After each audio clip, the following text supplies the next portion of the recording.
Thank you for the beautiful music. इस अच्छी मौसीकी के लिए आपका शुक्रिया अदा करना चाहते हैं। Good evening, everyone. आप सबको सलाम। What do you mean? I'm feeling that I'm getting more intimate and more intimate to you. और मुझे ऐसा लग रहा है कि मैं आपके साथ बहुत ज़्यादा हम आहंग होता जा रहा हूँ। आपके साथ मेरी रफ़ाकत बढ़ती जा रही है। It is very impressive for me.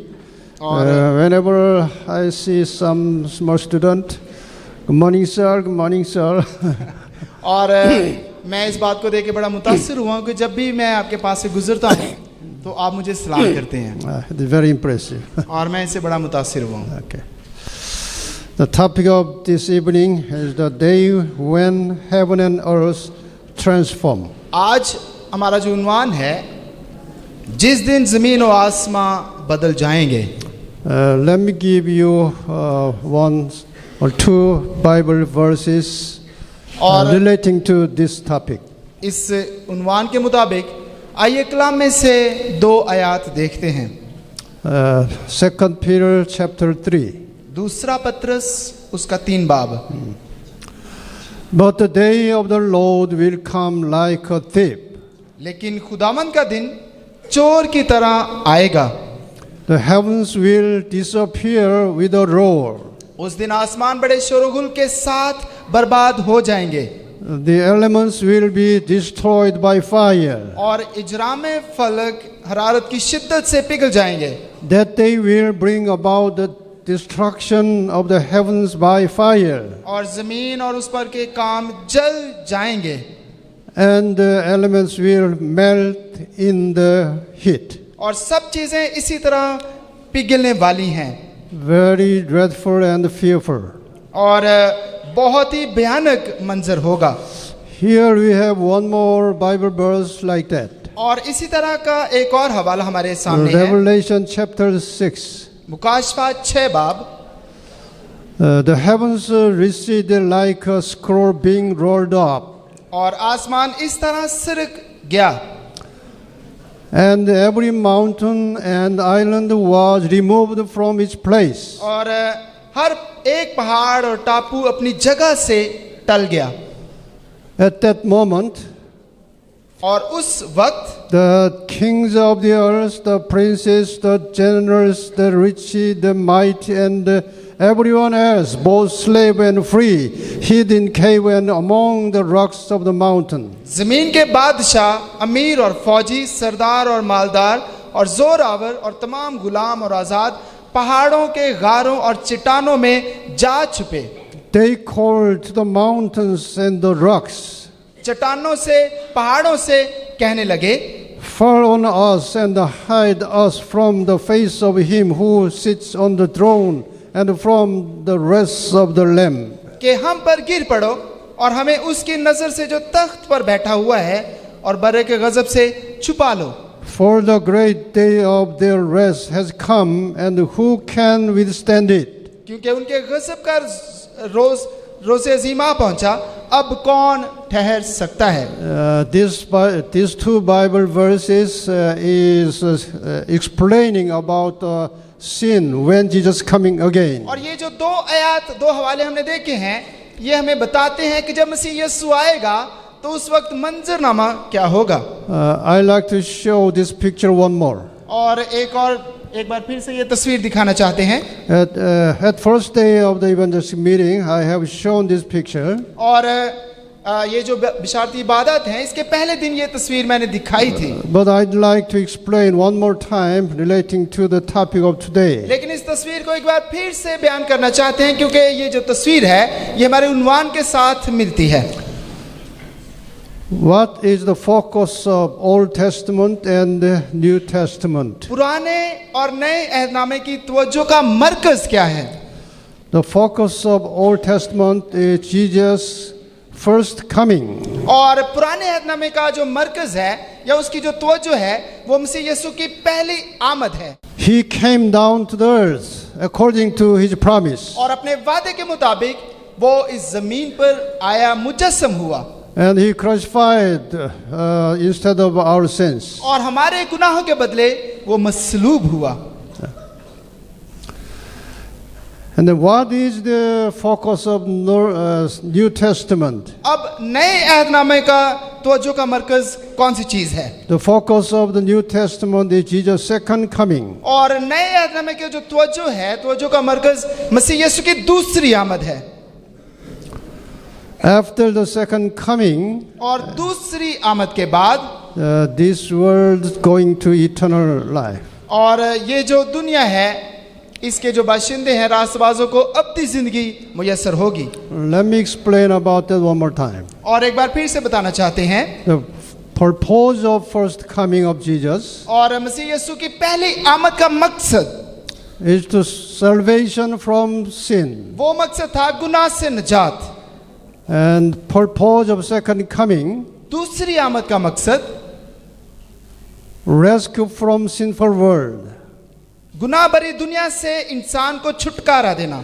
This is all the contents of the Bible. और कलाम की जो फहरिस्त है, इसके इनवानात सारे इसी पर मबनी हैं। Because of that, Jesus himself told John chapter 5, 3-9, और मसीह यीशु ने खुद बताया यूहन्ना 5 बार उसकी 39 आयत में, you study the scripture diligently because you think that in them you have eternal life.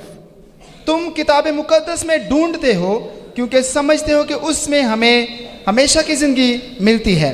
These are the very scriptures that testify about me. और ये किताब मुकद्दस वो है जो मेरी गवाही देती है। All the contents of the Bible is testifying about Jesus Christ. और कलाम की तमाम जो उन्वानात हैं वो मसीह यीशु की शहादत देते हैं। Jesus will come. यीशु मसीह आएगा Jesus will come again. और मसीह यीशु दोबारा आएगा। There's two topics in the whole Bible. और पूरे कलाम में यही दो उन्वानात पाए जाते हैं। As of now, I have mentioned several times about Jesus' second coming. और मैंने अभी कई बार आपको मसीह यीशु की आमद के बारे में बताया है।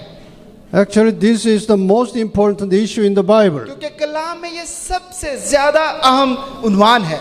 The New Testament is mentioning about Jesus' advent more than 300 times. और नए अहदनामा में मसीह यीशु की आमद के बारे में 300 से भी ज्यादा मर्तबा लिखा गया है। It tells us the importance of Jesus' second coming that much. और इससे हमें अंदाजा लगा लेना चाहिए कि मसीह यीशु की आमद कितनी ज्यादा अहम है, उसकी कितनी ज्यादा अहमियत है। At this time, this evening, I'd like to introduce the Jesus' advent by the Bible prophets of Daniel in Old Testament. और आज शाम में पुराने अहदनामा में से दानियल की किताब में से मसीह यीशु की आमद सानी के बारे में तज़किरा करूंगा। First of all, let's talking about the promise of Jesus' coming. आइए बात करते हैं यीशु मसीह की आमद का वादा। I believe that all of you know these verses. और मेरा ईमान है, मैं समझता हूँ कि शायद आप सब ये जो आयात हैं इनसे वाकिफ हैं। Let's see Jesus' promise about his second coming. और आइए देखते हैं कि मसीह यीशु अपनी दूसरी आमद के बारे में वादा करते हुए क्या कहता है। This is the very famous Bible verse in the New Testament. नए अहदनामा में ये आयत बहुत मशहूर आयत है। That you read. लिखा है यूहन्ना उसका 14 बाब उसकी पहली 3 आयत, तुम्हारा दिल ना घबराए, तुम खुदा पर ईमान रखते हो, मुझ पर भी ईमान रखो। मेरे बाप के घर में बहुत से मकान हैं, अगर ना होते तो मैं तुमसे कह देता, क्योंकि मैं जाता हूँ ताकि तुम्हारे लिए जगह तैयार करूँ। और अगर मैं जाकर तुम्हारे लिए जगह तैयार करूँ तो फिर आकर तुम्हें अपने साथ ले लूँगा, ताकि जहाँ मैं हूँ तुम भी हो। I will come back और मसीह यीशु कहता है कि मैं वापस आऊँगा and take you to be with me, that you also may be where I am. और तुम्हें अपने साथ ले लूँगा ताकि जहाँ मैं हूँ तुम भी हो। He will come back. और वो वापस आएगा। Do you believe this? क्या आप इस बात पर ईमान रखते हैं? Do you believe this? क्या आप इस बात पर ईमान रखते हैं? Even if you do not believe it, He will come. चाहे हम इस बात पर ईमान रखें या ना रखें, इसके बावजूद मसीह यीशु दोबारा आएगा। If you believe or not, he will come surely. और आप ईमान रखें या ना रखें, लेकिन मसीह यीशु जरूर आएगा। And then Jesus told about his second coming like this. और फिर मसीह यीशु एक और हवाले में, एक और आयत में अपनी दूसरी आमद के बारे में कुछ यूं बयान करता So है, you also must be ready, ताकि तुम भी तैयार रहो, because the Son of Man will come at an hour when you do not expect him. क्योंकि जिस घड़ी तुमको गुमान भी ना होगा, इब्ने आदम आ जाएगा। So we are always prepared for his second coming. इसलिए हमें हर घड़ी, हर वक्त उसकी आमद के लिए तैयार रहना चाहिए। The angels testified of Jesus' coming again. हत्ता के फरिश्तों ने भी मसीह यीशु की दूसरी आमद की शहादत दी। Acts chapter 1, 10, 11. जब हम अमाल उसका 1 बाब उसकी 10 और 11 आयत पढ़ते हैं, Read it. लिखा है, और उसके जाते वक्त जब वो आसमान की तरफ गौर से देख रहे थे, तो देखो 2 मर्द सफेद पोशाक पहने उनके पास आ खड़े हुए और कहने लगे, ए गलीली मर्दो, तुम क्यों खड़े आसमान की तरफ देखते हो? यही यीशु जो तुम्हारे पास से आसमान पर उठाया गया है, इसी तरह फिर आएगा जिस तरह तुमने उसे आसमान पर जाते देखा है। आमीन। Even angels told very surely this Jesus will come the same way of the ascension. हत्ता के जो फरिश्ते हैं वो भी इस बात की गवाही देते हैं कि जिस तरह तुम मसीह यीशु को आसमान पर जाते हुए देख रहे हो, इसी तरह वो दोबारा जमीन पर लौटेगा। Yeah, this Jesus' second coming was prophesied in the Old Testament. और मसीह यीशु की आमद सानी, इसकी नबूवत, इसकी पेशनगोई पुराने अहदनामे में भी की गई थी। As you know, the prophet Amos told this. और जैसे कि जो नबी था अमूस था, वो भी अपनी किताब में लिखता है, Amos chapter 3 verse 7. अमूस उसका 3 बाब उसकी 7 आयत, Surely the sovereign Lord does nothing without revealing his plan to his servant the prophets, revealing his plan to his servant the prophets. और खुदावंद कुछ नहीं करता जब तक कि अपना भेद, अपना मुकाशफा, अपनी मर्जी अपने बंदों पर आश्कारा ना कर दे। Because of this reason, 1/5 of the Bible is prophecy. और इसी वजह से कलाम का 1.5% जो हिस्सा है वो नबूवतों पर मबनी है। God is working according to his prophecy. और खुदा तो अपनी पेशनगोइयों के मुताबिक काम कर रहा है। There are many prophecies in the Bible. और कलाम में बहुत सारी पेशनगोइयां, नबूवतें पाई जाती हैं। Especially Daniel in Old Testament and Revelation in New Testament are book of prophecy. और खास तौर पर पुराने अहदनामा में दानियल की किताब और नए अहदनामा में मुकाशफा की किताब नबूवतों से भरी पड़ी हैं। ये नबूवतों की किताबें कहलाती हैं। This evening I like to explain the most fundamental Bible prophecy, Daniel chapter 2, very briefly. और आज शाम मैं आपके सामने दानियल में से खुदावंद यीशु मसीह की दूसरी आमद की जो बहुत मशहूर नबूवत है उसका तज़किरा करूंगा। 605 BC, और 605 कबल मसीह, the Israel was captured by Babylon. इसराइलियों को बाइबल की असीरी में ले जाया गया। At the time, Daniel and his 3 friends were captured at this time. और ये वो दौर था, इस असीरी में दानियल और उसके 2-3 दोस्त भी असीर बनाकर बाबिल में ले जाए गए। And after 2 years, 2 साल के बाद 603 BC, 603 कबल अज़ मसीह में the king of Babylon, Nebuchadnezzar, dreamed of very precious and important dream. और नबूकदनेस्सर जो कि बाबिल का बादशाह था, उसने एक बहुत खास और बहुत अहम ख्वाब देखा। But he forgot the dream totally. लेकिन वो मुकम्मल तौर पर उस ख्वाब को भूल चुका था। He could not remember what he dreamed. और उसने जो ख्वाब देखा वो उसको याद नहीं कर पा रहा था। And nobody could interpret the dream except Daniel. और दानियल के अलावा कोई भी उस ख्वाब को और उस ख्वाब की ताबीर को बयान करने से कासर था। At the last, Daniel stand before the king. और आखिरकार जो दानियल है वो बादशाह के सामने खड़ा हुआ। Daniel is explain the contents of the dream and interpret the dream. और दानियल ने नबूकदनेस्सर के सामने वो ख्वाब और उसकी ताबीर बयान की। Your Majesty looked, और उसने कहा कि ऐ बादशाह, and there before you stood the large statues and the enormous, dazzling statues, awesome in appearance. और उसने कहा ऐ बादशाह, तूने एक मूरत देखी, वो बड़ी मूरत जिसकी रौनक बेनहायत थी, तेरे सामने खड़ी हुई और उसकी सूरत हैबतनाक थी। In the dream, the king saw a large statue. उस ख्वाब में नबूकदनेस्सर ने एक बहुत बड़ी मूरत देखी। It was future history. और ये तो आने वाला जो मुस्तकबिल है उसके बारे में ख्वाब था। God is explaining the future history through this large statue. और ये जो बड़ी मूर्ति थी, इस मूरत के जरिए से खुदा दरअसल इंसान को आने वाले वक्त के बारे में आशना करना चाहता है। Daniel chapter 2, Daniel is explaining and talking about his contents of the dream. और फिर जब हम दानियल उसका 2 बाब उसकी 32 और 33 आयत देखते हैं तो वहां पर ख्वाब के बारे में बताया जाता है और उसकी ताबीर बयान की जाती है।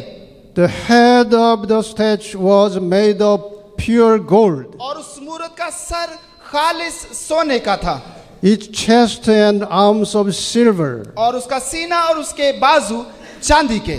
Its belly and the thighs of bronze. और उसका शिकम और उसकी रानें तांबे की। Its legs of iron.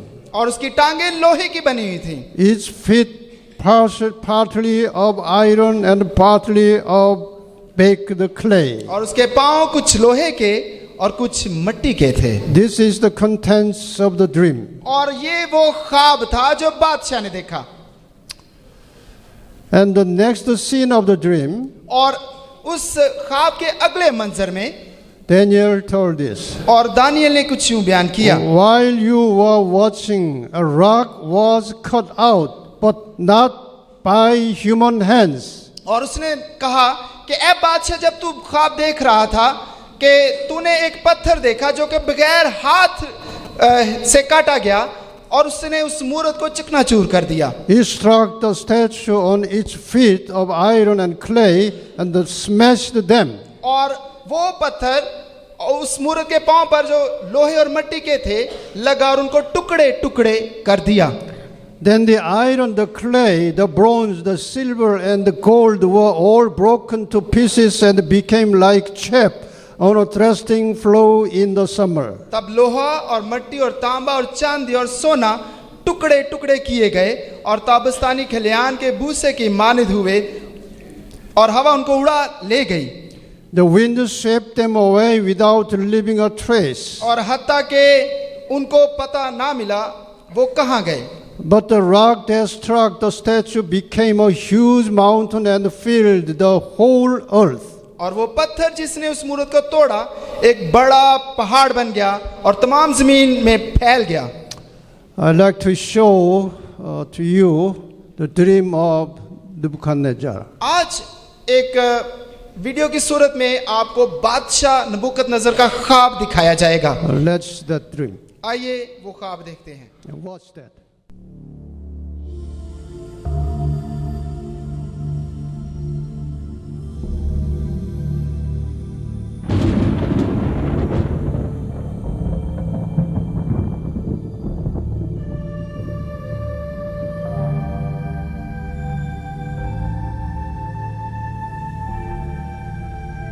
This is the dream of the king.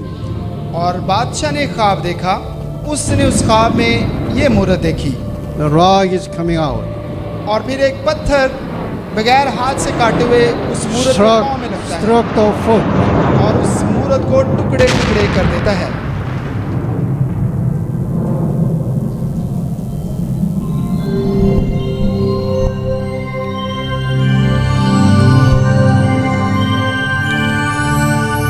This is the dream of the king. और नबूकदनेस्सर ने ये ख्वाब देखा। This stage has the future the king wanted to know. और अब जो बादशाह है वो मुस्तकबिल के बारे में जानना चाहता था।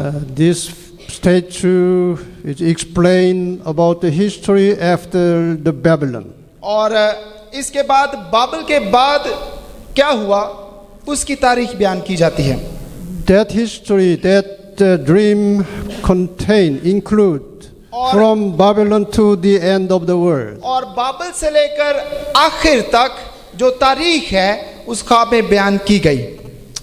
This dream covered all this history. और इस ख्वाब में तमाम तारीख को उसमें शामिल किया गया। The king very want to know about the interpretation of the dream. बादशाह मुश्ताक था कि उस ख्वाब की ताबीर जान सके। Daniel started to interpret that dream. और दानियल ने उस ख्वाब की ताबीर बयान करना शुरू की। You are that head of gold. और उसने कहा, ऐ नबूकदनेस्सर बादशाह, वो सोने का सर तू है।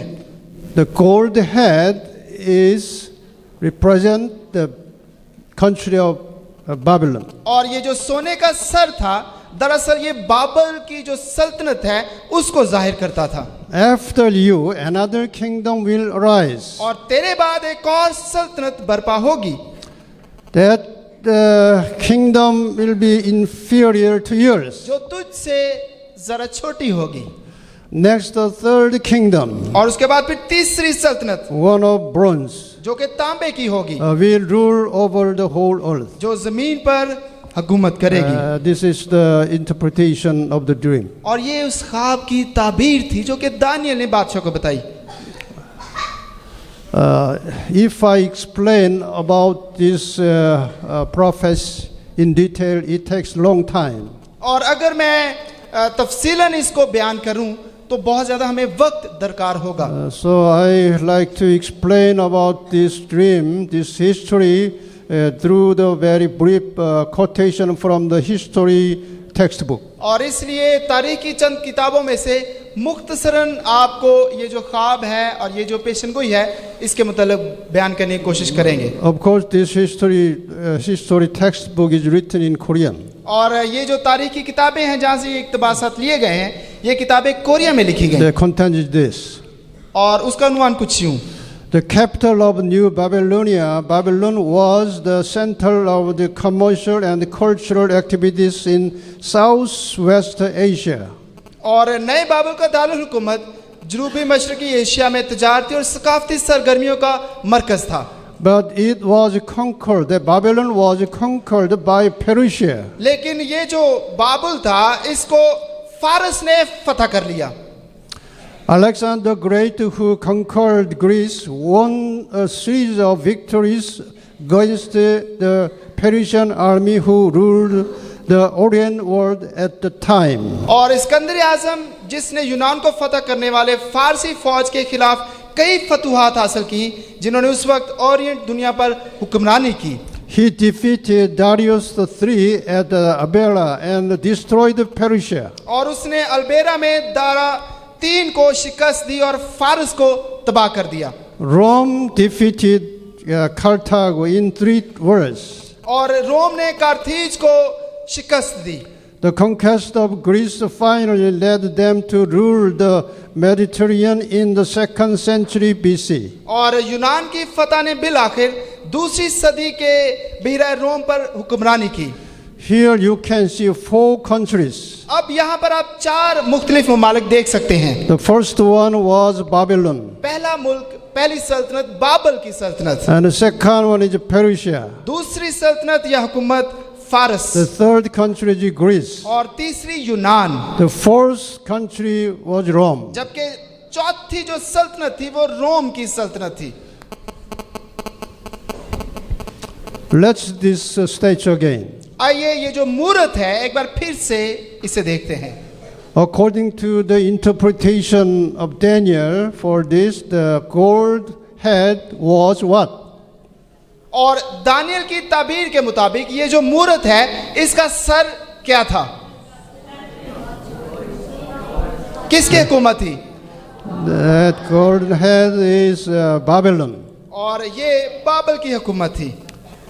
And the second country was silver chest, और उसके बाद जिसकी सल्तनत आई वो is Persia.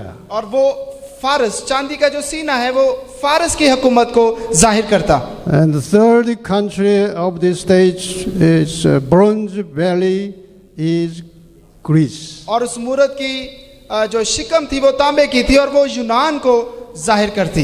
The fourth country of this stage, thighs iron, leg iron, और उसकी जो लोहे की टांगे थी it's Roman. वो रोम को जाहिर करती।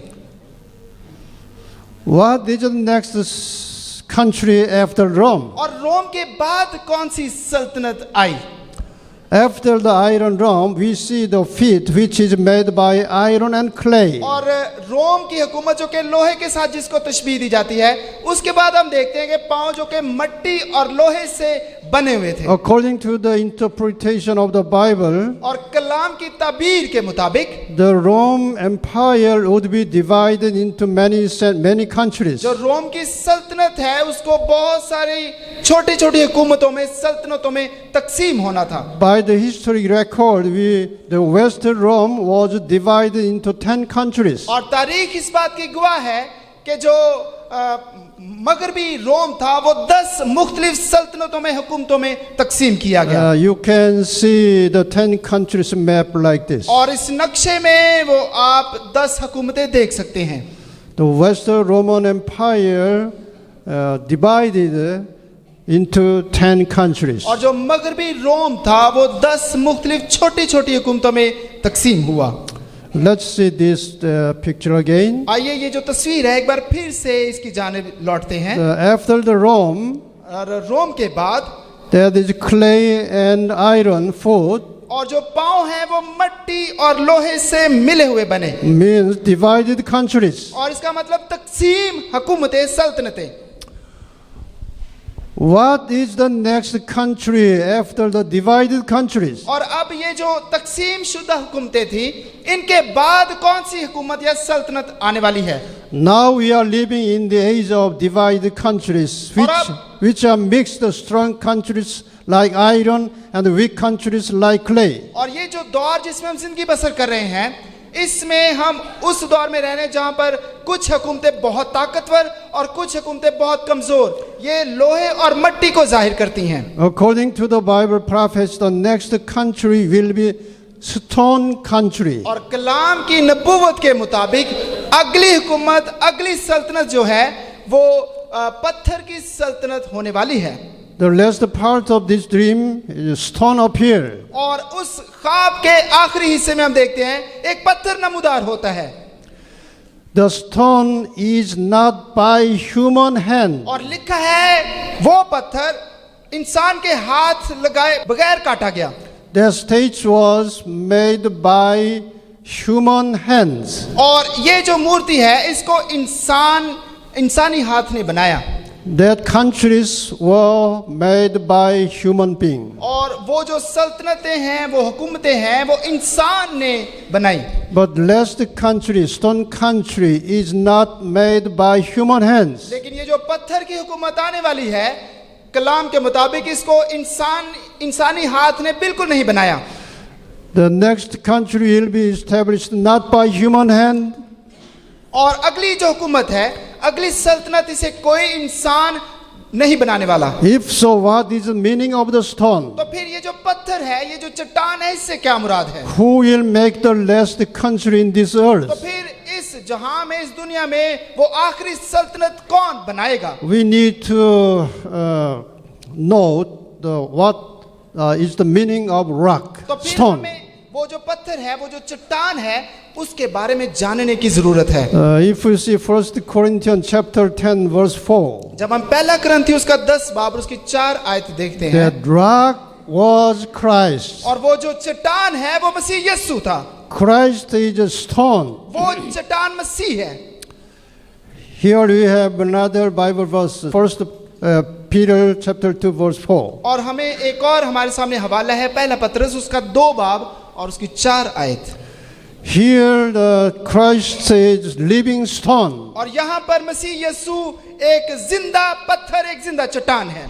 Stone is symbolically Jesus Christ. और ये जो चट्टान है, ये जो पत्थर है, ये मसीह यीशु की निशानदेही करता। The stone is Jesus Christ. और वो जो चट्टान, वो पत्थर मसीह यीशु। The last part of the dream, the stone is flying out. और उस ख्वाब का जो आखिरी हिस्सा, वो पत्थर, और वो पत्थर आ रहा है ताकि उस सल्तनत को, उस मूर्ति को तबाह करे। That means Jesus Christ's second coming. और इसका मतलब है कि मसीह यीशु की दूसरी आमद होने वाली है। Let's see Daniel chapter 2, 44. आइए दानियल उसका 2 बाब उसकी 44 आयत देखते हैं। In the time of those kings, और उन बादशाहों के अयाम में the God of heaven will set up a kingdom आसमान का खुदा एक सल्तनत बर्पा करेगा that will never be destroyed, जो ताअबद नेस्त ना होगी, nor will it be left to another people. और उसकी हुकूमत किसी दूसरी कौम के हवाले ना की जाएगी, It will crush all those kingdoms and bring them to the end. बल्कि वो इन तमाम मुमलकतों को टुकड़े टुकड़े और नेस्त करेगी, But it will itself endure forever. और वही अब तक कायम रहेगी। The last country of this earth's history is the kingdom of God. और इस दुनिया की तारीख की आखिरी सल्तनत, आखिरी बादशाही खुदा की बादशाही होगी। That kingdom of God would be made by Jesus' second coming. और वो बादशाही मसीह यीशु की दूसरी आमद के बाद कायम की जाएगी। Do not love the world or anything in the world.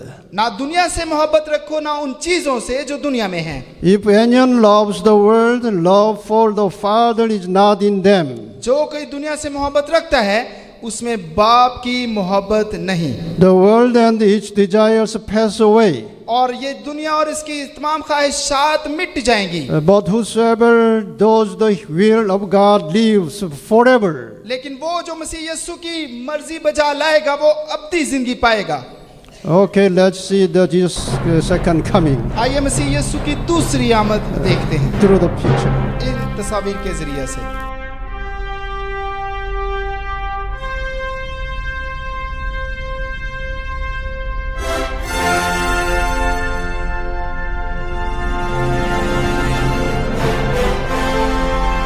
Jesus is coming down to the earth someday. और एक दिन मसीह यीशु आसमान से जमीन पर उतर आएगा, All the people of the world will see His coming. और पूरी दुनिया उसकी आमद में मसीह यीशु को देखेगी।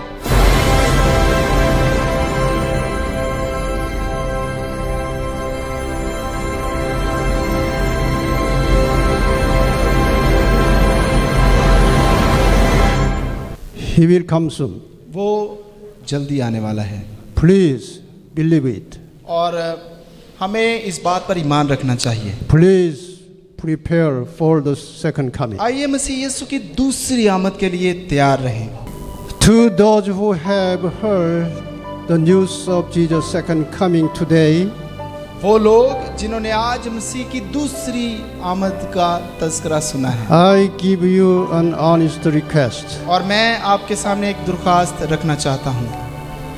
If you haven't believed in the second coming of Jesus, अगर आपने मसीह यीशु की दूसरी आमद सानी में ईमान अभी तक नहीं रखा, please have a firm faith this time. मेहरबानी से मसीह की आमद के लिए पुख्ता ईमान रखें, He will surely come as promised. और अपने वादे के मुताबिक वो जरूर आएगा। Those who have already believed in the second coming have been waiting for the Lord's return for a long time.